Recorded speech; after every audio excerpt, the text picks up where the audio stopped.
Kristo Küljastinen annab vile ja läksime. Ja Harju paneb siin kohe. Karjutakse, et ka kiire tehtaks, et jõuaks väravat tagasi. Niimoodi ka on. Rasmussen palliga paneb sinna kasti äärele palli, see põrkab seal ebamugavalt ühtepidi teistpidi, kas saab keegi löögile ja tuleb Orav ja libiseb seal ja kas läheb pall väravasse? Ja seis on 1-0. Väga intensiivselt Harju siin tegelikult värava ees või selliseid spurte tegi, nii et tegelikult täitsa loogiline jätk seal Elva kolmandikul toimetamisele. Peab nüüd korraks üle vaatama, et siin oligi see kiire lahtimäng. Rasmussenilt võib-olla ehk veidi ebaõnnestunud tsenderdus, siit pall põrkab ja Orav väga hästi tegelikult sinna sekkub, kukub enne löömist ja tundub, et Marian Jaarman on see, kes siis selle viimase puute saab ja oma värava kirja saab. Kapten Loviise Männiste tõstab käe üles ja tuleb see pall sinna esimesse tsooni ja kas saab Ertmann näpud vahele, latis käib ja jälle põrkab ja seis on 1-1. Just öeldud, Kärt Hütsi on löönud see hooaeg 10 väravat, lõi oma 11. värava sellel hooajal, aga kohtunik liigub praegusel hetkel äärekohtuniku juurde. Midagi peakohtunikule siin öeldakse. Korra lähevad seal arutama, et kas oli suluseis, aga siiski jääb kindlaks. Meil on muidugi see privileeg, et me saame üle vaadata, mis siin täpsemalt toimus. Ja siin nüüd Ertmann lükkab palli. Ja siin, et apellatsioon oli siis see, et kas Ütsi oli tollel hetkel. Ja siin tuleb see üle puusa. Ütleme Jaarmani positsiooni järgi niimoodi napilt. Jõelaid ka sinna kohe juurde stardib. Hunt on täitsa nurka aetud. Saab sealt, kas leiab Männiste või kaotab palli Lehtmets. Kas on võimalik lüüa seal? Ühtepidi, teistpidi kukub. Ja kukub nii hästi või halvasti, et peakohtunik Kristo Küljastinen penaltipunktile näitab. Tundub, et on siin ka haiget saanud, eks saab kohe näha, mis seal täpsemalt toimus.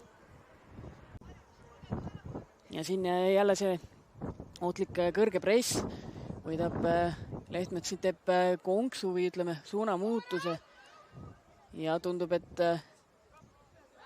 Männiste seal patustajaks võib-olla oli ja kukub siin vist Lehtmetsale peale, sellepärast ja seis on 2-1. Kas siis peitis Jõelaid Jänes ära või Jänes arvas valesti, aga seis on igal juhul 2-1 penaltist. Harju uuesti juhtima läheb. Minna-Britt Jõelaid selle värava autoriks on.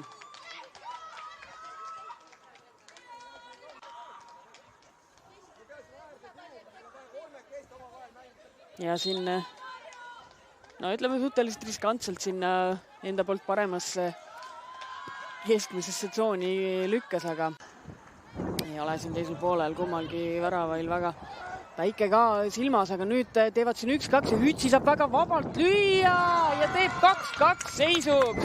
Kärt Hütsi, kes muu 48. minutil kaotab siin Harju ülesehitusel palli ja väga peenelt siin veel ja rahulikult omavahel Elva mängijad söötsid ja Ertmann siin leiab suup, teeb veidi ebaõnnestunud puhuta, teevad siin veel 1-2.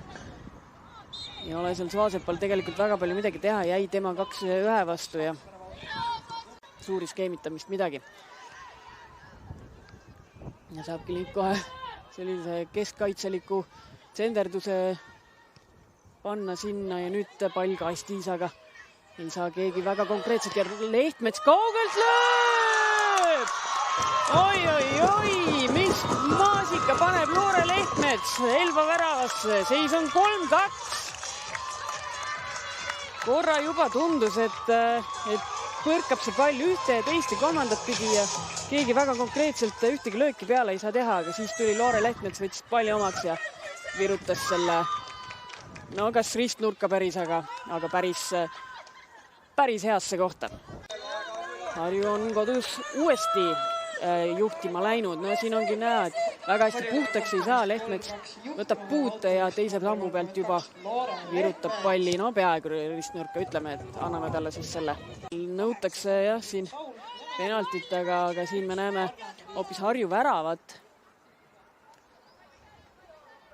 Ja tundus, et võib-olla Jänes oleks see vast comeback, kui tema selle värava sisse lööks, mängivad lahti ja läheb kõrgelt pall üle.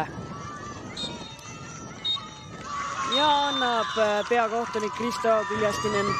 Karmen, palju õnne, võtta paari sõnaga mäng kokku. Kaootiline, hästi lahtine, palju võimalusi, vähe realiseerimisi ja 1 versus 1 kaitseeksimusi päris palju.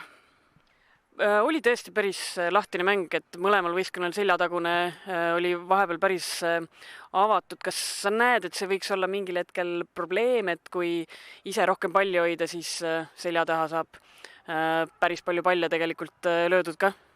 No eks see siuke nokkinni saba lahti on, et kui sa ise hoiad rohkem palli, siis loodetavasti oled ka rohkem vastase poolel, aga samas kui sa võtad siis vastast oma poolel vastu, siis on ka nagu vastane rohkem sinu poolel, et ühes olukorras on vastane meie väravale lähemale, teises olukorras on meie selja taga rohkem ruumi, et oleneb, kumma treener valib. Ja täna ütleme seda, et seljatagust kaitses Eva-Lotta Hertmann päris hästi samamoodi nagu Elva väravat, et on nüüd Eva-Lotta päris mitu mängu mänginud, Roberta Jurnat pole tükk aega näinud, et kas seal on ka mingisugune saladus taga? Saladust ei ole, Roberta on praegu väikese pisivigastusega kõrval ja Evaga enne mängu rääkisime ka sellest, et need liinitagused pallid peavad tema omad olema ja et ta väga julgelt nendele läheks, et oli kindel plaan minna nii kõrge liiniga siis, et sinna jääb see haavatu ruum selja taha, aga Eva kontrollis hästi neid. Ja pool hooaega enam-vähem on mängitud. Mis ootused praegu on realiseerinud ja mis, ütleme, oleks tahtnud, et oleks paremini läinud? Ma arvan, et numbrites väga hästi kajastuvad ka see minu vastus siis, et tahaks, et lööks ise rohkem. Samas mulle väga meeldib, et me mängime palliga kõvasti rohkem, kui me oleme varem mänginud. Ja 1 versus 1 kaitsetöö, mis ma juba alguses nimetasin ka, et seda tahaks kõvasti parandada veel. Kas nüüd tuleb Harju comeback ja võtate esinelikule järgi? Absoluutli. Elva mängija Kärt Hütsi. Kärt, võta paari sõnaga see järjekordne thriller Harjuga kokku.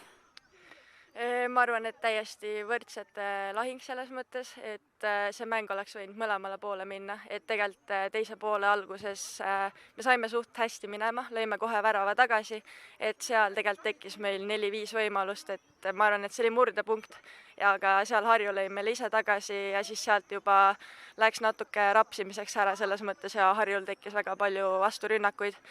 Et jah, väga võimaluste rohkem mäng, ma ei oskagi muud öelda. Ja sul oli endal päris mitu võimalust, 2 lõid ära ka, et kuidas, ütleme, võib-olla enda mängu kokku võtad või mis emotsioonid selles osas on? No tore on, et ma 2 lõin, aga kindlasti oleks võinud kuskilt veel selle värava ära lüüa, et päris enda peale ei tahaks ka võtta, et ma arvan, et meil oli väga paljudel neid võimalusi, et ära lüüa, et jah. Sul 12 väravat nüüd naiste meistriliigas kirjas, mis numbrid sihid? 100. Ei, väike nali. Ei, tegelikult minu jaoks ikkagi on tähtis, et me suudaks võistkonnana edaspidi punkte ka võtta, et väravateks, aga kui punkte ei tule, siis ma väga rõõmu ei tunne sellest, et see annab lihtsalt nagu isiklikus plaanis enesekindlust selles mõttes, et väravaid on ikka tore lüüa. Nii on jah. Räägi, pool hooaeg enam-vähem on nüüd ees. Kui peaksid praegu ütlema, mis need järgnevad eesmärgid on, siis mis sa kostad? Kindlasti punkte võtta. Tegelikult meil on nagu mitmeid mänge, kus me oleme mängus sees, aga jääb ikkagi miskit nagu puudu, et enda kasuks pöörata, et seal on vaja kuidagi jah, stabiilsemaks saada nii-öelda, et me suudame 90 minuti vältel nagu stabiilselt mängida ja sealt tulevadki punktid, sest täna samamoodi oli häid perioode ja siis jällegi neid, kus nagu lasime lihtsalt nagu kuidagi selle mängu ja vastased pähe ja sealt tulevad eksimused sisse, et jah, stabiilsust ja punkte, see on eesmärk.